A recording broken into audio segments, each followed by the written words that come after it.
الحمد لله نحمده ونستعينه ونستغفره ونؤمن به ونتوكل عليه ونعوذ بالله من شرور أنفسنا ومن سيئات أعمالنا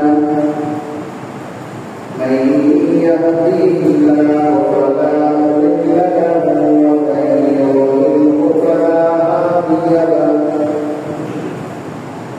ونشهد أن لا إله إلا الله وحده لا شريك له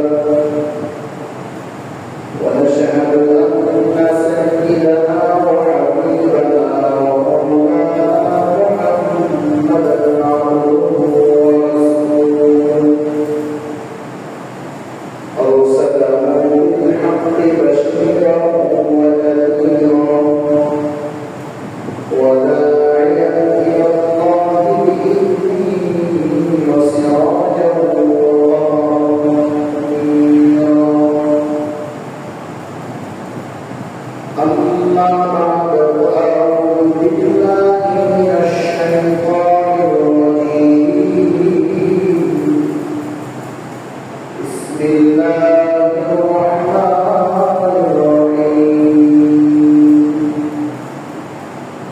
ووصينا الإنسان بوالديه حملته أمه وهنا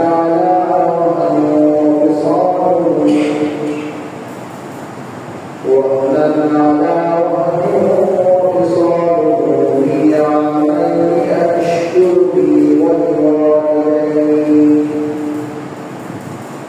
وإلي المصير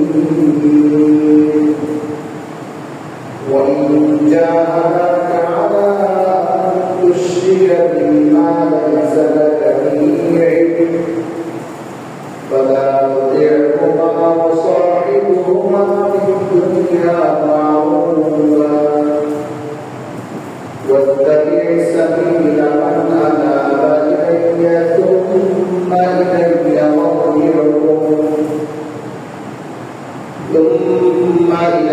مرجعكم فأنبئكم بما كنتم تعملون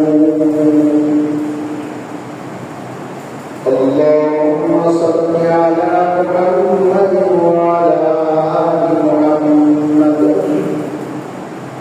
كما صليت على إبراهيم وعلى آل إبراهيم إنك حميد مجيد اللهم بارك على محمد وعلى آل محمد كما باركت على إبراهيم وعلى آل إبراهيم إنك حميد مجيد رب زدني علما رب اشرح لي صدري ويسر لي أمري واحلل عقدة من لساني يفقهوا قولي وبك نستعين يا فتاح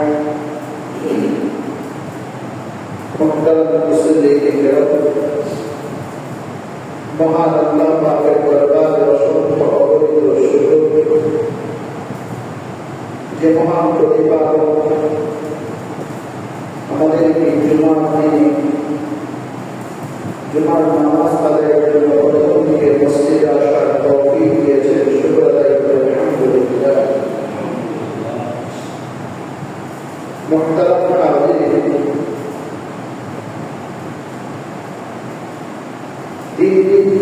পৃথিবীটা এমন একটা পর্যায়ে চলে যাচ্ছে যে মানুষের জন্য পৃথিবীটা বসবাসের অনুপযুক্ত হয়ে গেছে। মানুষের প্রতি মানুষের যে সম্মান, মানুষ হয়ে আরেকটা মানুষের যে অধিকার রক্ষা করার কথা, এটা দিন দিন কেমন হ্রাস পেতে শুরু করেছে।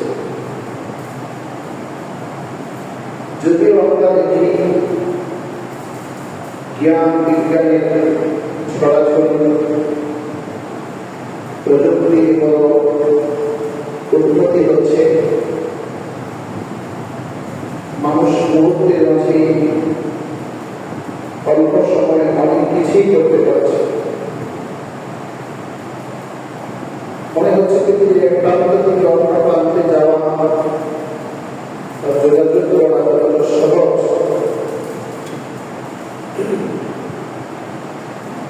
এই প্রযুক্তি আমাদেরকে যতটা সহজ করেছে, মনে হচ্ছে পৃথিবীটা আমাদের জন্য বড় সহজ, কিন্তু আসলে পৃথিবীটা দিন দিন কঠিন হয়ে গেছে। আমরা শিক্ষিত যারা, শিক্ষিত সমাজ, শিক্ষিত ব্যক্তি যারা শিক্ষিত হচ্ছেন, এই শিক্ষিত মানুষগুলো বা শিক্ষিত ব্যক্তি সমাজের কাছ থেকে সমাজের অন্যান্য শ্রেণী পেশার মানুষের প্রত্যাশা করে, আশা করে সেই প্রত্যাশার জিনিসটা পাওয়া যাচ্ছে। প্রত্যাশার সেই জিনিসটা না পাওয়ার কারণে সমাজের মধ্যে বিশৃঙ্খলা, সমাজের যে স্বাভাবিক ভারসাম্য থাকার কথা ছিল সেটা একেবারে পৃথিবী নষ্ট হয়ে চলেছে।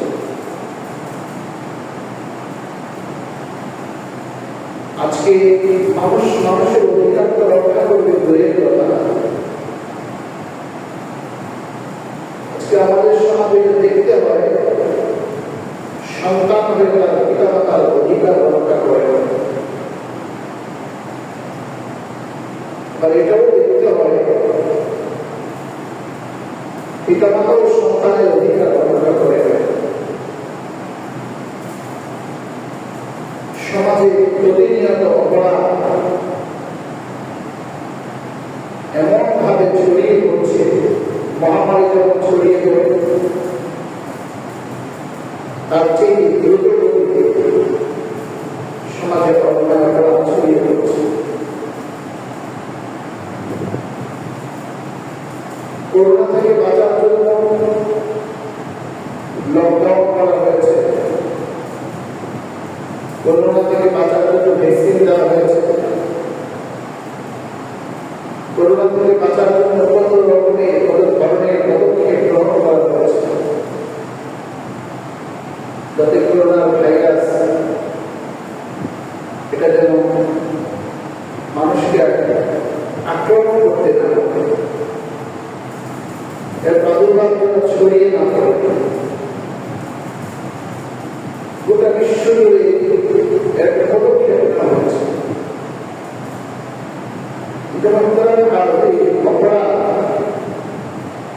অপরাধ দমনের জন্য যে আইন গ্রহণ করা হয়, সেই আইন এতটাই ধীরগতি, সে আইন এতটাই ধীরগতি যে এই অপরাধ বা অপরাধের শাস্তি বাস্তবায়ন করবে, এ ধরনের অপরাধ আরো অনেক হতে যায়। অপরাধের মধ্যে ভাইরাসের যেন ছড়ায় না পড়ে, অপরাধ যেন গোটা পৃথিবীতে ছেয়ে না যায়, সেজন্য পদক্ষেপ নেয়। যে পদক্ষেপ নেওয়া হয় সেটা হল দমনের পদক্ষেপ। তাকে দমন, যে কোনো একটা শক্তিকে দমন করার জন্য। আজকে সমাজে যারা শিক্ষিত কম, তাদের চেয়ে সবচেয়ে বেশি ভয়ঙ্কর পরিস্থিতি তৈরি হচ্ছে শিক্ষিত সমাজে। কারণ সমাজে পিছিয়ে পড়া মানুষগুলো, যাদেরকে আমরা অশিক্ষিত করি, যাদেরকে আমরা অশিক্ষিত করি, তারা যে ধরনের অপরাধ সৃষ্টি করে, অপরাধ তারা চর্চা করে, তার চাইতে অধিক পরিমাণে অপরাধ চর্চা করে সৃষ্টি করে তারা শিক্ষিত আছে। সকল শিক্ষা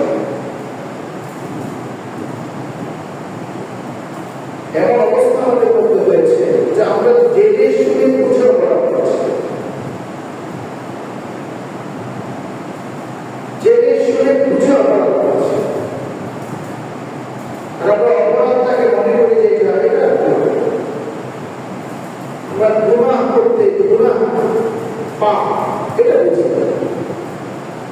যেটা অপরাধ সেটা কি বলা হয়? গুনাহ। ফার্সিতে বলা হয়, উর্দুতে বলা হয়, আরবিতে বলা হয় মাসিয়াত, যামব।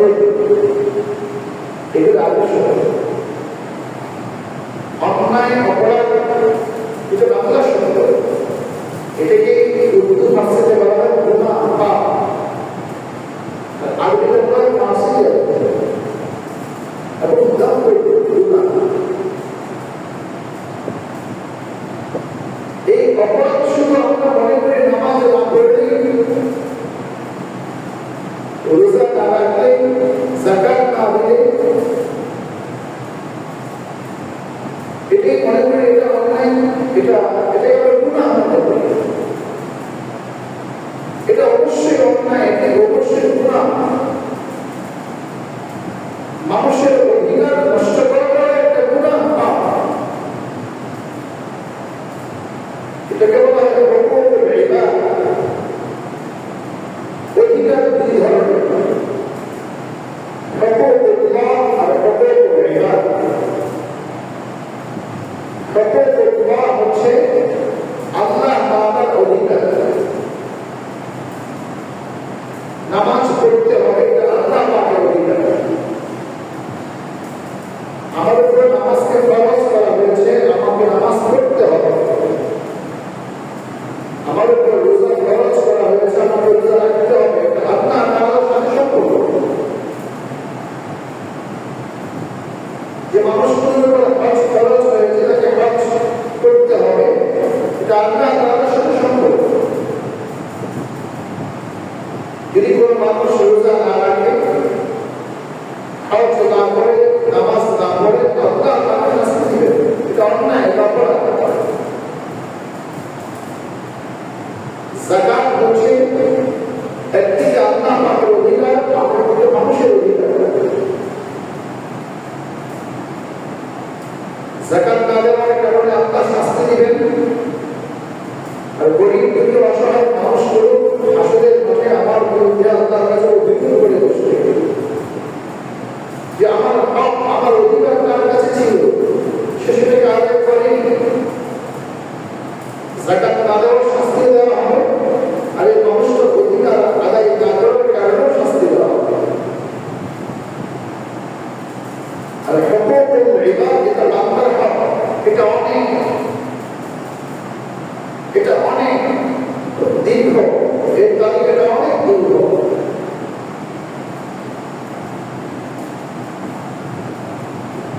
এই অধিকারগুলো আমরা বুঝি, সহজে বুঝি। একটা তো লম্বা আলোচনা করে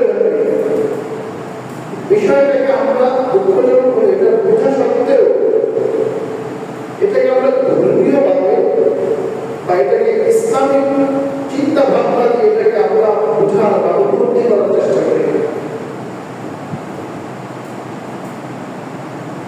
অথচ আমরা নিজেকে ইমানদার বলে দাবি করি। মুমিনের অন্যতম একটা বৈশিষ্ট্য হল সে মানুষের অধিকারকে রক্ষা করবে। ইমানদারের অন্যতম একটা বৈশিষ্ট্য হল সে আল্লাহ পাকের অধিকার যেমন রক্ষা করবে, মানুষের অধিকারটাও রক্ষা করবে। মুমিন কখন আল্লাহর অধিকারকে নষ্ট করবে না, কখন মানুষের অধিকারকেও সে নষ্ট করবে না। এখন মানুষের অধিকার, মানুষের অধিকারের তালিকাটা অনেক। বাবা মায়ের সন্তানের উপর কিছু অধিকার আছে, সন্তান হিসেবে বাবা মায়ের উপর কিছু অধিকার আছে, শিক্ষক শিক্ষার্থীর উপর অধিকার আছে, শিক্ষার্থী শিক্ষকের উপর অধিকার আছে, কর্মকর্তা কর্মচারীর উপর অধিকার আছে, কর্মচারীদের কর্মকর্তার উপর অধিকার আছে, এবং সবার মধ্যে অধিকার আছে। সে অধিকার সম্পর্কে আমাকে আপনাকে জানা বাধ্যতামূলক, জানতে হবে।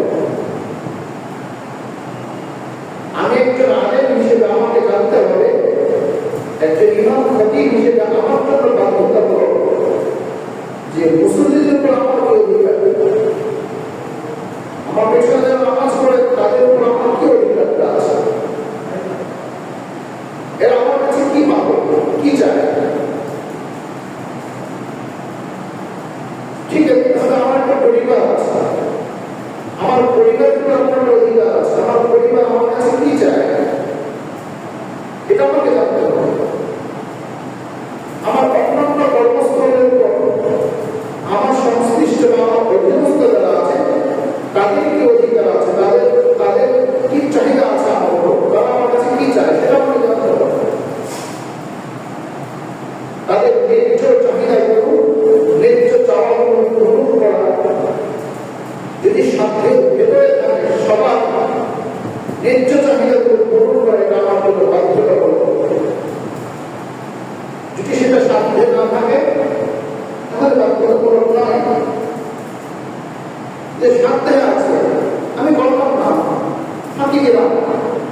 বুঝাবুঝি দিয়ে চলে গেলাম,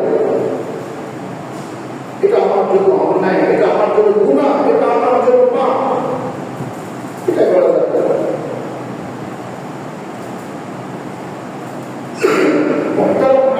এই অপরাধগুলো আজকে আমাদের সমাজে অপরাধের নেতৃত্ব দেয় আমাদের শিক্ষিত সমাজ, অপরাধ সংঘটিত করে আমাদের শিক্ষিত সমাজ। একেবারে অশিক্ষিত অথবা অনশিক্ষিত যারা আছে তারা যদি বাস্তবায়ন করে অপরাধের যে সূচনা, অপরাধের যে ভূমিকা, এগুলো আমাদের শিক্ষিত মহল থেকেই সৃষ্টি হয়। এটা হলো অত্যন্ত দুঃখজনক এবং এটাই সমাজ অস্থির হওয়া, সমাজে অস্থিরশীলতা ছড়িয়ে পড়ার অন্যতম একটা কারণ।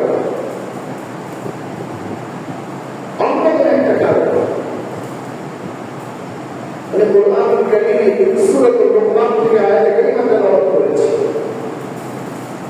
যদিও আমার আয়াত একটা ঘটনাকে কেন্দ্র করে যে আয়াত কারীমা তেলাওয়াত করেছি, আয়াত কারীমা এই আয়াতের উদ্দেশ্য হলো একটা সুনির্দিষ্ট জায়গা, সুনির্দিষ্ট বিষয়ের উপর পিতামাতা এবং সন্তানের সাথে যে সম্পর্কটা হবে, পিতামাতার ব্যাপারে আল্লাহ তাআলা সন্তানদেরকে নসিহত করেছে। ওয়াসাইনাল ইনসানা বিওয়ালিদাইহি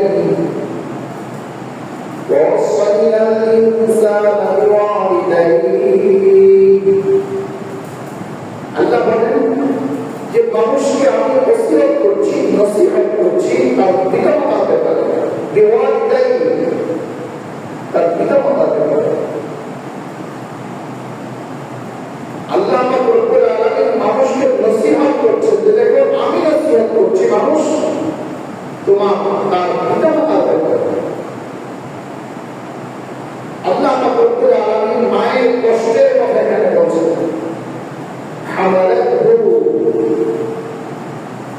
মা তাকে গর্ভে ধারণ করেছে, তার মা তাকে গর্ভে ধারণ করেছে।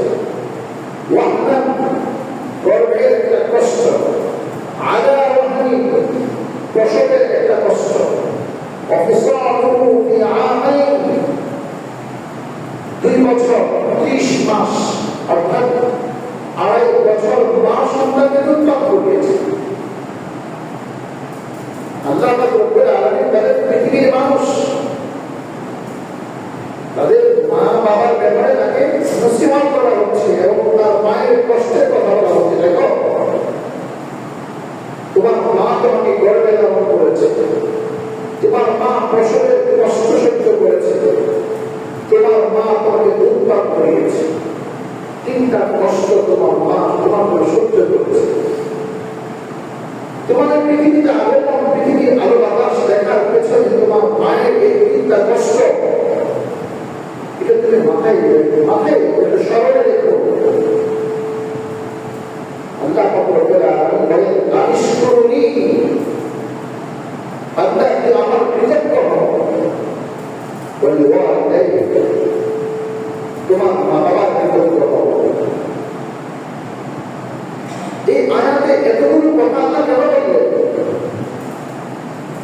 সবচেয়ে বড় স্রষ্টা হচ্ছেন আল্লাহ, তিনি সব কিছু সৃষ্টি করেছেন। আমার মা, আমার বাবা, আমার সব কিছুতে আল্লাহই বানিয়েছেন। আল্লাহ বলছেন বান্দা তুমি তোমার মা বাবার কষ্টের কথা স্মরণ করো, তোমার মা বাবার কষ্টের কথা মাথায় রেখো। তুমি আমার কৃতজ্ঞ হও, তোমার মা বাবার কৃতজ্ঞ হও।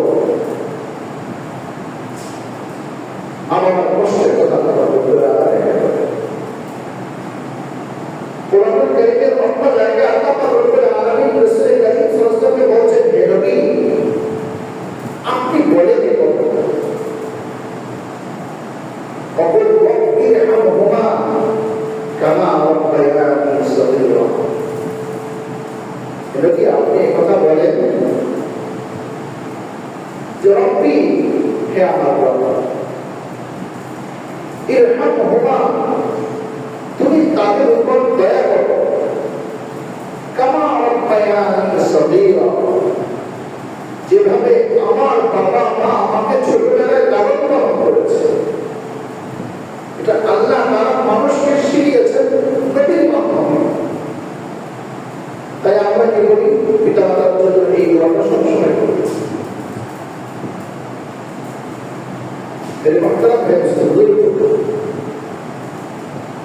আজকে সমাজে যদি আপনি দেখেন,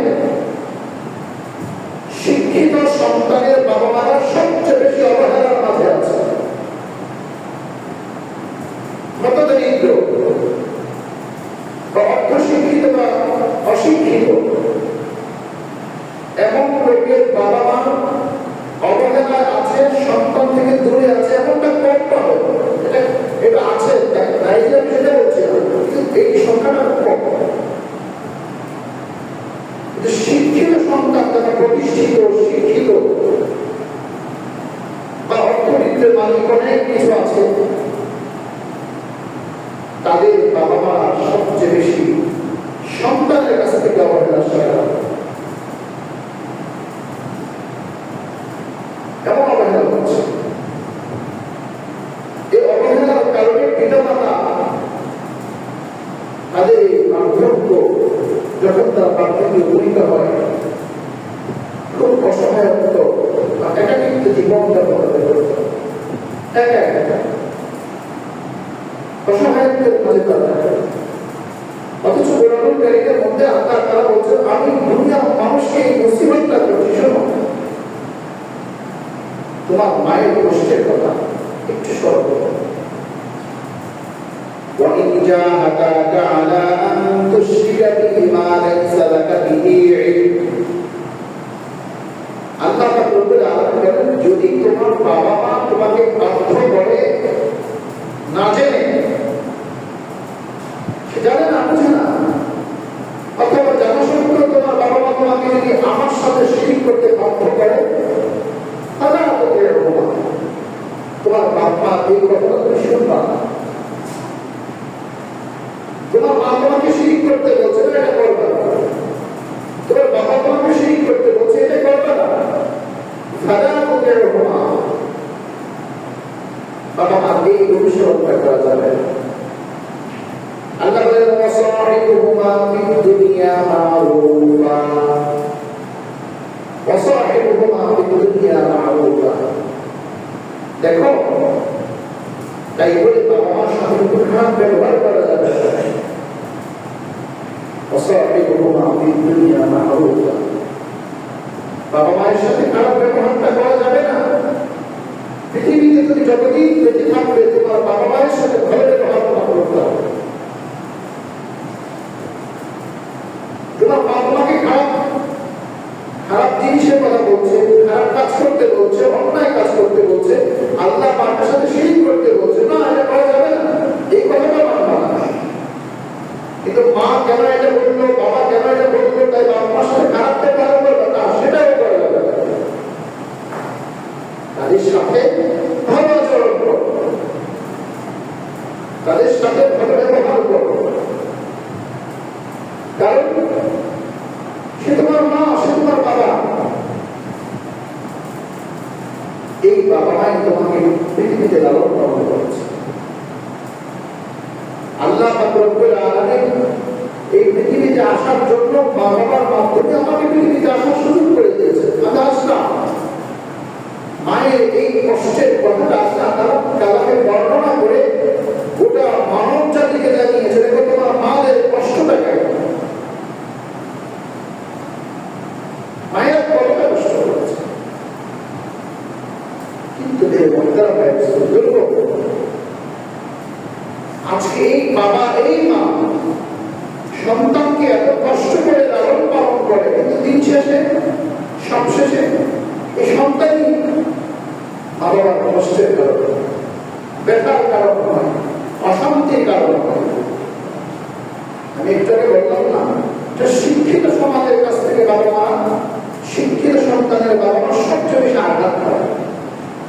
এটা চাই আনন্দের বেলায় বলেন, চাই জেনারেলদের বেলায় বলেন। আমার কোনো কথাই কিন্তু শুধু একতরফা নয়। আমি আলোচনা কখনো একতরফা করাটা পছন্দ করি না, আর একটু জেনে শুনে বুঝেই কথা বলার চেষ্টা করি।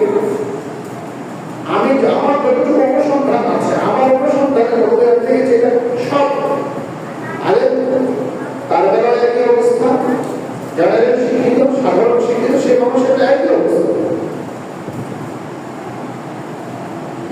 এটা এটা আমাদের সমাজে কেন হচ্ছে? এটা আমাদের সমাজে হওয়ার অন্যতম একটা কারণ হচ্ছে বাবা মা সন্তানকে যেভাবে পরিচর্যা করার কথা সেভাবে করছে না। অনেক সময় আমরা একটা কথা বলি না যে সে আলেম, একটা আলেম হয়ে সে কিভাবে পারবে, সে বুঝি মানুষ সেইটা করতে কিভাবে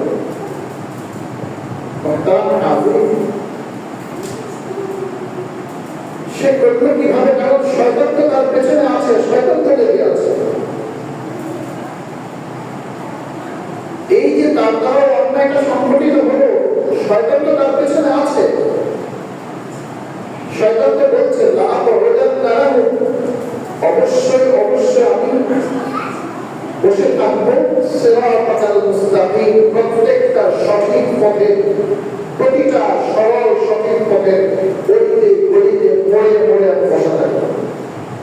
আমি ধোঁকা দেওয়ার জন্য বসে থাকবো, আমি বিভ্রান্ত করার জন্য শয়তান বসে থাকবে। এটা শয়তান বলেছে।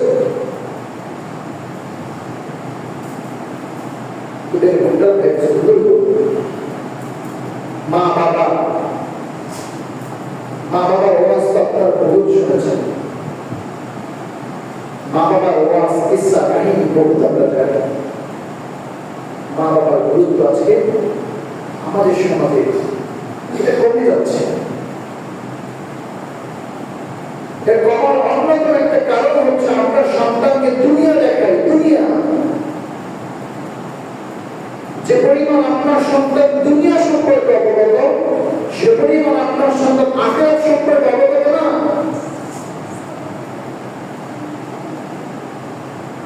আখিরাত সম্পর্কে আপনার সন্তান অবগত না। আশ-শাইতানু ইয়াইদুকুমুল ফুকরা, শয়তান দারিদ্রতার দিকে আহ্বান করে। আপনার চিন্তা আমার সন্তান কি খাবে, আপনার চিন্তা আমার সন্তান কি পড়বে, তার পরিধেয় বস্ত্র কি হবে, তার খাদ্য কি হবে, তার বাসস্থান কেমন হবে। এই চিন্তায় যখন বাবা মা বিভোর হয়, তখন তার মাথায় প্রথমে আসে সন্তানের সেই ভবিষ্যৎটাকে। সন্তানের পিছনে যে শ্রমটুকু আমরা দিই, যেই জন্য অর্থ বের করি, তার প্রধানতম কারণ হচ্ছে সন্তানকে তার খাদ্য, তার বস্ত্র, তার বাসস্থান, এগুলি আমরা ভাবি। কিন্তু সন্তানকে ভাবি না সন্তানের প্রথম যে জিনিসটা আমার প্রয়োজন, সেই জিনিসটা ভাবি না যে শয়তান আমার সন্তানের ব্যাপারে, শয়তানের যে প্রথম লক্ষ্য যে আমাকে সে দারিদ্রতা থেকে রাখবে, দারিদ্রতা থেকে রাখবে। এজন্য সন্তানের সমস্ত চাহিদা পূরণের জন্য আমরা যত রকমের উপার্জন আছে সব অবলম্বন শুরু করি। এই উপার্জনটাকে হারাম না হারামে পার্থক্য আমরা করি না। আর সন্তান যখন বড় হয় তখন বাবা মা হাত ছেড়ে দেয়, বলে আমার সন্তান তো বড় হয়েছে। তখন সন্তানকে এই শাসনটুকু বাবা মা করে না, তার উপার্জনটা হারাম কি হারাম, সে যে পথে চলছে পথটা সঠিক না ভুল, এই ধরনের শাসন বাবা মা তখন করে না। এই যে পারিবারিক যে বন্ধন দিন দিন যে হ্রাস পেতে যাচ্ছে, অন্যতম কারণ হচ্ছে আজকে শাসন নেই। আজকে শাসন নাই, পারিবারিক শাসন নেই, শিক্ষা প্রতিষ্ঠানের শাসন নেই, রাজনীতিতেও শাসন নেই। আগে তো সিনিয়র জুনিয়রদের মধ্যে একটা শ্রদ্ধা, সম্মান, ভক্তি ছিল। এখন সিনিয়ররা চিন্তা করে জুনিয়রদের মধ্যে কে কত বেয়াদব, কে কত লাঠিয়াল হতে পারে, তাকেই নেতৃত্বে আনতে হবে। যে সুশৃঙ্খল, ভদ্র, নিয়ম মানবতা মেনে চলে, নিয়মতান্ত্রিক সে রাজনীতি করতে চায়, শৃঙ্খলাবদ্ধ সবকিছু মেনে চলতে চায়, তাকেই দূরে রাখে। কারণ সে তো লাঠিয়াল হতে পারবে না, টেবিলদেরকে পিছনে রাখে।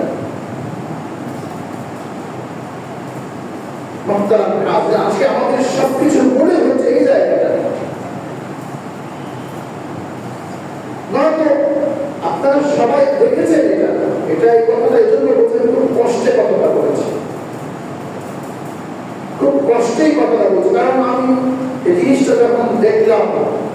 যে একজন মা 1 সপ্তাহ যাবৎ মৃত দেহ পোকা ধরেছে, এই লাশটাকে কবরস্থ করার মতো সন্তান, এতটুকু চিন্তা ভাবনা তার মাথায় নাই। কেমন সন্তান, সে কেমন? দেখলাম তাকে জনপ্রশাসন মন্ত্রণালয়ে বদলি করা হয়েছে। আমার তো মনে হচ্ছে এই সমাজকে শিক্ষা দেওয়ার জন্য এই মানুষগুলো চাকরি থেকে বহিষ্কার করা দরকার ছিল, তাকে বরখাস্ত করা দরকার ছিল। আমাদের প্রজন্মের মধ্যে মার সাথে খারাপ ব্যবহার করার কারণে, মায়ের খোঁজ খবর না নেওয়ার কারণে একজন যুগ্ম সচিব পদমর্যাদার একজন ব্যক্তিকে চাকরি থেকে বরখাস্ত করে দেওয়া হয়েছে, একজন বইয়ের শিক্ষককে বরখাস্ত করা হয়েছে, ইংলিশ মিডিয়াম শিক্ষককে বরখাস্ত করা হয়েছে। তখন এই সমাজ শিখত, বুঝত যে মা বাবার গুরুত্ব বলে কোন পানিশমেন্ট, তাকে বদলি করা হয়েছে। বদলি কোনো পানিশমেন্ট হতে পারে, এটা কোনো কিছুই না। তখন চাকরির একটা অবদান, এটা একটা নিয়ম করতে হবে, এটি স্বাভাবিক। এক জায়গা থেকে আরেক জায়গায়, এক দপ্তর থেকে আরেক দপ্তরে, এক উপজেলা থেকে আরেক উপজেলায় যাওয়া, এটা সাধারণ, এটা চাকরিতে আছে, করতে হবে। লেখাই হয় ব্যক্তিজনিকতা মনে হয়। কিন্তু ইসলাম এই জিনিসটা, এই অধিকারটা ইসলাম দিয়েছে, ইসলাম দিয়েছে। আপনারা জানেন না, এমনও আছে আপনারা দেখবেন যাত্রাবাড়িতে যখন উপরে এই যাত্রাবাড়ির চারপাশে যে মোড়টা আছে, সুফিয়া প্লাজা শপিং কমপ্লেক্স, একটা বহুতল ভবন দেখবেন। আমরা যখন এই কাঁচপুর থেকে চিটাং রোড থেকে যখন ঢাকা ঢুকি, তখন আমাদের বাম পাশে পড়ে সুফিয়া প্লাজা শপিং কমপ্লেক্স। এই ভবনের যিনি মালিক ছিলেন, ঠিক তার মৃত্যুটাও এমন একটা স্ট্রং একেবারে ছোট্ট একটা রমেশের তাদের করেছে, অথচ পুরো ভবনের সে মালিক। ঢাকার এমন অনেক ঘটনা আছে, আমি জানি অনেকগুলো, 8-10টা ঘটনা আমার জানা আছে। কেমন কথা? এমন যদি হয়, এমনই যদি হতে থাকে আমাদের সমাজে, পিতা মাতার এই যে এখানে বিভিন্ন বিশ্বের একটু উন্নত দেশগুলোতে তো সন্তান আছে, একভাবে মা বাবার কোনো খোঁজখবর নাই, মা বাবার জন্য আলাদা একটা, আবার যে বৃদ্ধাশ্রম কি বলে, বৃদ্ধদের যে এই আশ্রয় করা হচ্ছে, এগুলো কোনো জিনিস না। আল্লাহ আমাদের সবাইকে বুঝার তৌফিক দান করুন। রাসূল করিম সাল্লাল্লাহু আলাইহি ওয়াসাল্লামের একজন সাহাবী হযরত আলকামা রাদিয়াল্লাহু তাআলা,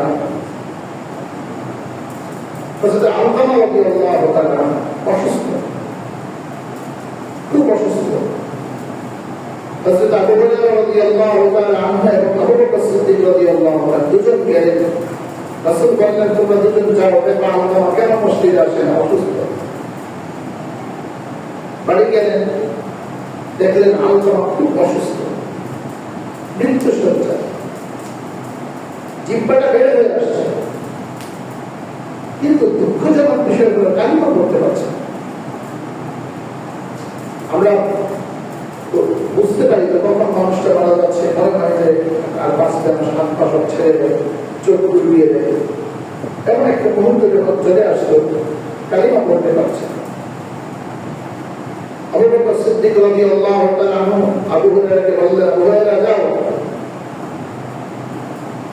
রাসূলের কাছে যাও, কে বলো যে আলকামার করুণ অবস্থা। হযরত আবু হুরায়রা রাদিয়াল্লাহু আনহু দৌড়ে গেলেন, বললেন, ইয়া রাসূলুল্লাহ, আলকামা অনেক অসুস্থ, কিন্তু এমন অবস্থা মনে হয় সে বাঁচবে না। তবে তার জবান দিয়ে কালিমা আসতেছে। রাসূল দুঃখ পেলেন, আমার সাহাবী আমার পেছনে নামাজ পড়লো, আমার সাথে তার গভীর সম্পর্ক, মৃত্যুর এই অন্ধকার মধ্যে কালিমা আসবে না, দৌড়ে রাসূল আসলেন। এসে দেখলেন, না, আলকামা এখন জীবন মৃত্যুর সন্ধিক্ষণ। রাসূল খুব মর্মাহত হয়ে বললেন, আলকামার মা কি বাড়িতে আছেন? পর্দার আড়াল থেকে আলকামার মা বলছে, ইয়া রাসূলুল্লাহ, আমি আছি। বলছেন আলকামার মা, আলকামা তোমার সাথে এমন কি ঘটনা ঘটিয়েছে যার কারণে আলকামা মৃত্যু ঠিক এই মুহূর্তে তার মধ্যে কালিমা আসছে? আলকামার মা বলেন, না ইয়া রাসূলুল্লাহ, আলকামার ব্যাপারে আমার কোনো অভিযোগ নাই। রাসূল বললেন, আলকামার মা, আমি জানি কোন একটা কিছু ঘটেছে, নয়তো এই পরিণতি হতো না, এমন অবস্থা হতো না। আপনি বলেন, হযরত আবু হুরায়রা রাদিয়াল্লাহু আনহু বললেন, রাসূলুল্লাহ জাবরের কাছে যাও, লাঠি জড়ো করো। আলকামার মা জিজ্ঞেস করে, ইয়া রাসূলুল্লাহ, লাঠি কেন জড়ো করা হবে?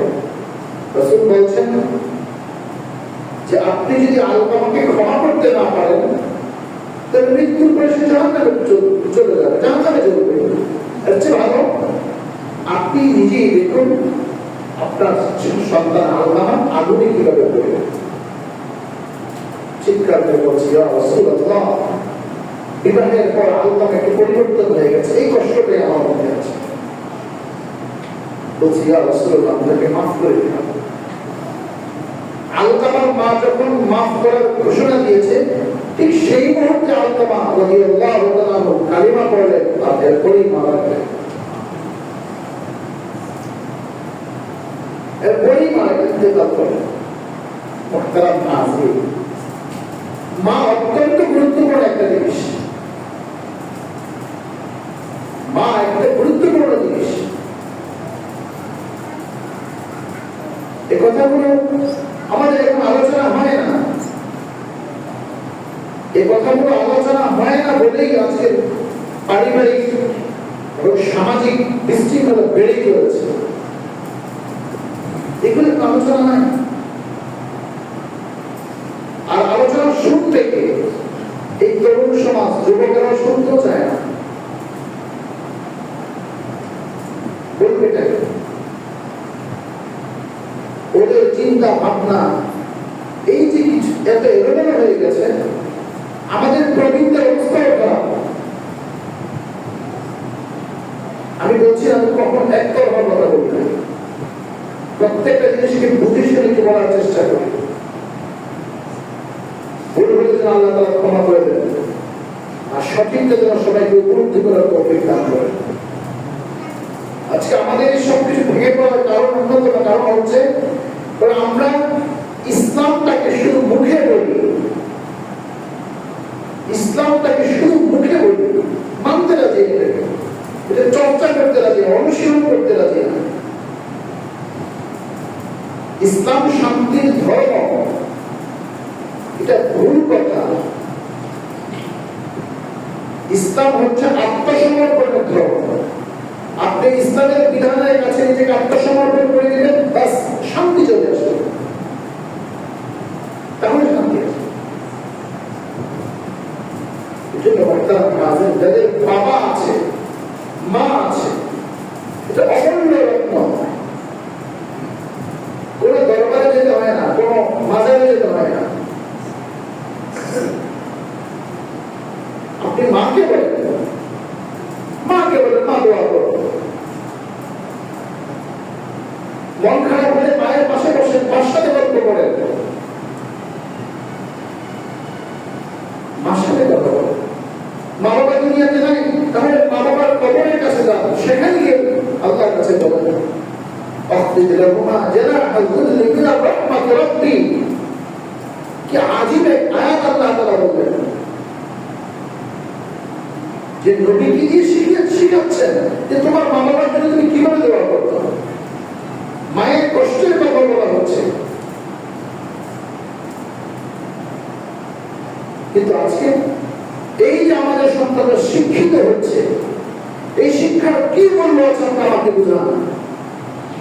এই যে যুদ্ধ সচিব আর বুয়েটের টিচার, তার শিক্ষার কি মূল্য আছে? এই শিক্ষার কোন মূল্য নাই। আপনাদের হয়তো জাগতিক বা বস্তুবাদী যারা, বস্তু বিশ্বাসী যারা, তাদের কাছে মূল্য নেই, অন্তত আমার কাছে কোনো মূল্য নেই।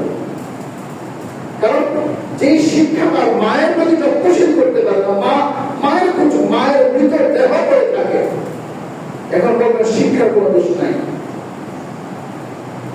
আপনাকে কোনো শিক্ষার কোনো দোষ নেই। হ্যাঁ আছে, একজন আলেমে যদি তার মায়ের প্রতি অবহেলা হয় তাহলে সেখানে তার ঘাটতি আছে। ঘাটতি কোথায়? সে চর্চা করে নেয়, জ্ঞান সে চর্চা করে নেয়। জ্ঞান শুধু অর্জন করলেই শুধু জ্ঞান হয় না, চর্চা করতে হবে। চর্চা করলেই এই জ্ঞান আরো বৃদ্ধি পায়। চর্চা করলে এই জ্ঞান যদি চর্চা করে তাহলে সে সমাজ উপকৃত হয়। সে যদি চর্চাই করতো, সে যে এতটুকু পড়াশোনা করেছে কোথাও কি তার মা বাবার গুরুত্ব সম্পর্কে সে কিছু জানে না? এই জন্য আসুন আমরা সবাই একটা সুন্দর সমাজ, একটা সুন্দর সমাজ আমাদের ছিল এবং আছে, এটাকে আমরা নষ্ট করতে দেব না, নষ্ট হতে দেব না, নষ্ট করতে দেব না, নষ্ট হতে দেব না। পারা যাবে ইনশাআল্লাহ। আল্লাহ আমাদের সবাইকে আমাদের তৌফিক দান করুন। কবদার গুনাহ আল্লাহ কাছে